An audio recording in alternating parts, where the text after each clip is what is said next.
छतरपुर जिले के गंज higher secondary school के बच्चे मंगलवार जन सुनवाई में पहुंचे। उन्होंने शिकायती आवेदन देते हुए बताया, स्कूल के पास शराब की दुकान होने से वो लोग परेशान हैं। आए दिन शराबी उनके साथ मारपीट करते हैं। जिला कलेक्टर से उन्होंने गुजारिश की, स्कूल के पास से शराब की दुकान बदलकर कहीं और कर दी जाए। तो वहीं कलेक्टर कार्यालय से शराब की दुकान बदलने का आश्वासन बच्चों को दिया गया है।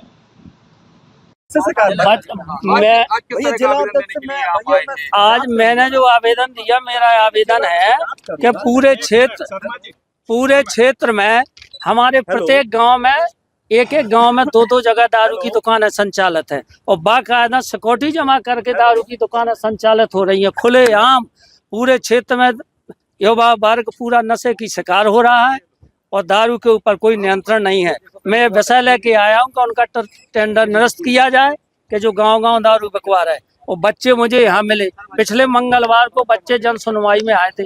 उन्होंने शिकायत की थी कि स्कूल दारू का ठेका गंज स्कूल के पास से हटाया जाए। तो यहाँ से जो आबकारी की टीम गई तो उन्होंने ये प्रयास किया कि दारू का ठेका ना हटे, इसलिए जानबूझ के नाप तोल कर रहे थे, 4 लेन से नाप रहे थे। बल्कि हाई सेकेंडरी स्कूल 20 गांव का केंद्र है, वहाँ के 2 गेट है, एक राजनगर से है, एक 4 लेन से आवागमन कम हो गया है, अब राजनगर रोड से ज्यादा चल रहा है।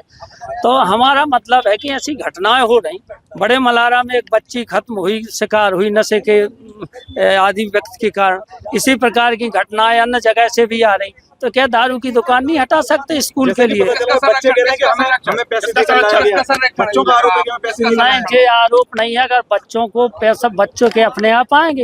बच्चे वो 20 गांव का क्षेत्र है, कोई ना कोई तो बच्चों को लेकर आएगा, अच्छी बात है। बंक करके आए हैं वो लोग। अगर स्कूल नहीं, प्रिंसिपल साहब ने स्वयं पत्र लिखा, 12 बजे छुट्टी हो जाती है। अब तो 12 बजे छुट्टी हो जाती है। दूसरी बात, प्रिंसिपल साहब ने स्वयं रिपोर्ट की है, उनके विभाग के पास उनका जो पत्र है वो आ चुका है कि दारू के पाउच स्कूल के अंदर डरे मिलते हैं। सफाई के दौरान कई पाउच प्रतिदिन सफाई कर्मियों को महकने पड़ते होता है। जैसा आपने बताया कि सभी जगह शराब बेची है, तो किसके संरक्षण में बेची है? जिस संरक्षण गलत आदमी किसका, कुछ किसी का संरक्षण नहीं है।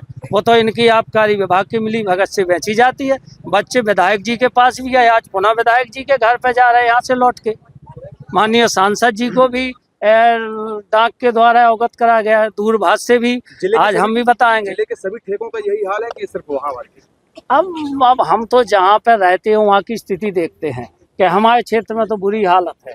हर गांव में दारू की दुकानें संचालित है, खुलेआम बेच रही हैं। मैंने तो ये लिखा है कि अगर गांव में दारू की दुकानों की अनुमति मिल गई तो आप स्पष्ट बता दें। बच्चे यहाँ आए थे, इस बार बच्चे आए हैं, कार्रवाई नहीं हो रही है, क्या लगता है आपको? कार्रवाई इसलिए नहीं हो रही है कि उसमें जो दारू के ठेकेदार हैं उनके लंबे हाथ होते हैं।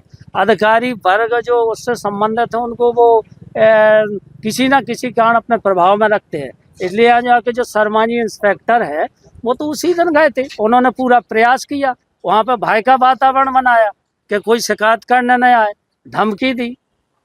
उनको स्कूल से मतलब नहीं है। मैं आप लोगों के माध्यम से एक बात और बता देना चाहता हूँ, गंज स्कूल में ये स्थिति थी कि अब बाहर विद्यालय छोड़ के बाहर लड़के पढ़ने लगे थे। गंज में एडमिशन नहीं लेते थे क्षेत्र के बच्चे, वहाँ की अराजकता के कारण, असामाजिक तत्वों के कारण। इसलिए पूरे क्षेत्र वालों ने अभी 2 साल पहले मीटिंग की, आप सुन लें। और दाऊद कंपनी जो काम कर रही, दाऊद कंपनी के मैनेजर से मिले और हम लोगों ने कहा कि आप स्कूल को एक बार हमारे को संभाल दो। तो करोड़ों रुपया उसने खर्च किए। कलेक्टर साहब देख के आए। जो आप पार्टी के पदाधिकारी है तो प्रदेश में आपकी सरकार है, वो खुलेआम शराब बिक रही है, जिम्मेदार कौन है? मुख्यमंत्री जी ने कई जगह शराब की दुकानें बंद कराई और मैंने लिखा भी है कि बागेश्वर विश्व आस्था, मानव आस्था का केंद्र बना हुआ है बागेश्वर धाम। वहाँ पर पूरे विश्व के लोग आते हैं, वहाँ पर भी बंद होना चाहिए। ये बागेश्वर धाम से तो 2-3 किलोमीटर दूर तो स्कूल पड़ता ही है, गंज स्कूल। और बागेश्वर महाराज स्वयं उसी स्कूल में पढ़े कक्षा 6 से। सरकार आपकी हालत तो सरकार ही से तो मांग कर रहे हैं और मुझे विश्वास है। हाँ, बागेश्वर महाराज ने भी उसी स्कूल में पढ़ा है। ठेका था मागंज में, वो हमको रोज परेशान करता था। तो हम गंज में थे, वो तो उनने बिलोरो से हमको बचा दिया, मारत इसलिए हम आए हैं सुनवाई। क्यों आए हो बेटा जन सुनवाई? अरे वो शराब पी के हमें हमारा बैग महकते थे, मारते थे और कांच की बोतल फोड़ते थे, इसलिए आए हैं हम जन सुनवाई। कौन से स्कूल में पढ़ते हो? गंज। गंज स्कूल में। सरकारी स्कूल है? क्या करते थे? क्या करते थे? फिर से बताओ। शराब पी के हमको मारते थे, बैग फेंकते थे और कांच की बोतल फोड़ते थे। कौन सी क्लास में पढ़ते हो? हैं? 8वीं। क्या नाम है? सतीश अहरवाल। तो स्कूल के पास में है क्या? हाँ, 2 मीटर।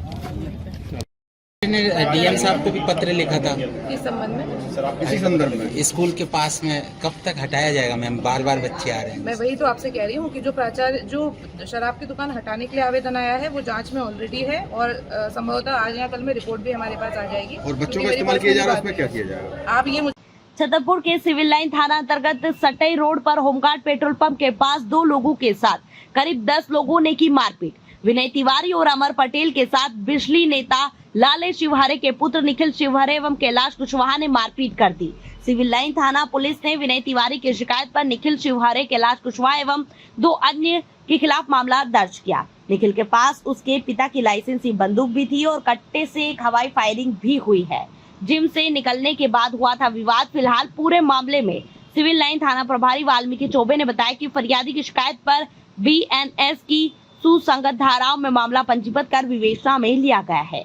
जी, अभी सूचना मिली थी कि विनय और छोटू तिवारी और अमर पटेल के साथ 4 लोगों ने मारपीट की है और हवाई फायर किया है, जिसमें 2 नामजद व्यक्ति हैं, निखिल शिवहरे और कैलाश कुशवाहा, और 2 अन्य व्यक्ति हैं, जिससे ये सूचना मिली थी कि लाइसेंसी बंदूक भी इनके पास थी, जो संभवतः निखिल शिवहरे की लाइसेंसी बंदूक बताई जा रही है, और निखिल शिवहरे की लाइसेंसी बंदूक संभवतः उसके पिता के नाम पर है, और 2 अन्य व्यक्ति और उसकी निखिल शिवहरे की गाड़ी थी स्कॉर्पियो एन, जिस पर अपराध पंजीबद्ध किया जा रहा है। बाद अग्रिम कार्रवाई की जाएगी। विवाद की वजह क्या निकल गई है ये? विवाद की वजह जिम कर रहे थे, जिम करने के बाद इनका विवाद आपस में हुआ, जिम इक्विपमेंट को लेकर बाहर निकले और उसी पे से इन पे विवाद हुआ, और बाद में फिर फ़ोन से इनकी आपस में वार्तालाप हुई। उस वार्तालाप में इनकी विवाद बढ़ा, तो बढ़ने के बाद निखिल शिवा अपनी गाड़ी से लोगों को लेकर आया और अपनी लाइसेंसी बंदूक लेके आया और फायरिंग हुई है। अवैध कट्टे से भी फायरिंग होना? जी, अवैध कट्टे से भी उसमें फायर बता रहा है और लाइसेंसी बंदूक भी शामिल होना बता रहा है। किन धाराओं में सर अपराध? इसमें बीएनएस की धाराओं के अंतर्गत अपराध पंजीबद्ध किया जा रहा है। सर कहाँ का मामला है? ये सटई रोड पे का मामला है, पेट्रोल पंप के पास का। क्या हो गया आवाज? मैं सटई रोड पर गणेश मंडप पंप के बगल में पेट्रोल पंप में एक ऑफिस में बैठा हुआ था। हम 4-5 लोग थे। इसी बीच निखिल शिवहरे लाले दादा के लड़का एक गाड़ी, एक स्कॉर्पियो में 10 लड़के लेके आए। उनने एक राइफल और एक कट्टा लिए थे। तभी उनने लड़का निकले तो डंडों से हमें पीटने लगे। फिर निखिल ने कट्टा निकाला, एक फायर किया। उनके साथ लाले दादा की एक लाइसेंसू राइफल लिए हुए थे। मैं एसपी साहब से यही निवेदन करना चाहता हूँ, ऐसे लाइसेंस निरस्त किए जाएं जल्द से जल्द। क्या कोई पुराना विवाद था आपका? क्या था? मेरा कोई पुराना विवाद नहीं था उनसे। किस वजह से पहुंचे थे? किस वजह से मारपीट की? बाहुबली हैं, सटई रोड के नेता हैं, लाले दादा के लड़का हैं। उनका एक और वीडियो है, अभी मैं आप लोगों को देता हूं, आप वो भी देख लीजिए। क्या हुआ है सिविल लाइन थाने में? सिविल लाइन थाना में श्रीमान टीआई साहब ने एफआईआर दर्ज कर ली है। क्या चाहते हैं आप? सख्त से सख्त कार्रवाई की जाए। आज हमारे साथ हुआ, कल दूसरे के साथ होगा।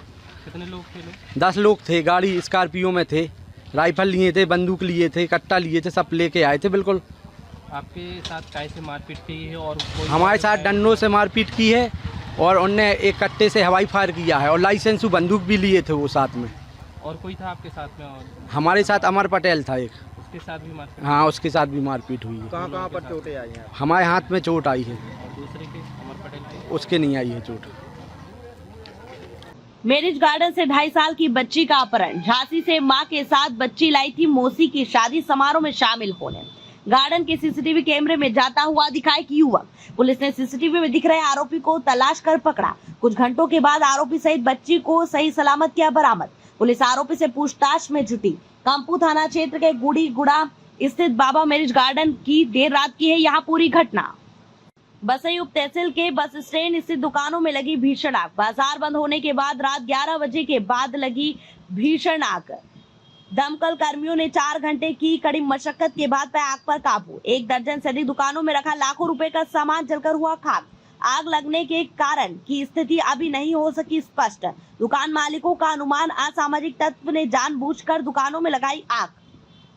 युवती का हंगामा, घर के बाहर खड़ी कार में मारे पत्थर। युवती ने पत्थर मारकर फोड़े खड़ी कार के कांच। सीसीटीवी कैमरे में युवती की हरकत हुई कैद। बताया जा रहा है कि शराब के नशे में युवती ने की यह हरकत। गांधीनगर सिद्धार्थ गेस्ट हाउस की है यह घटना।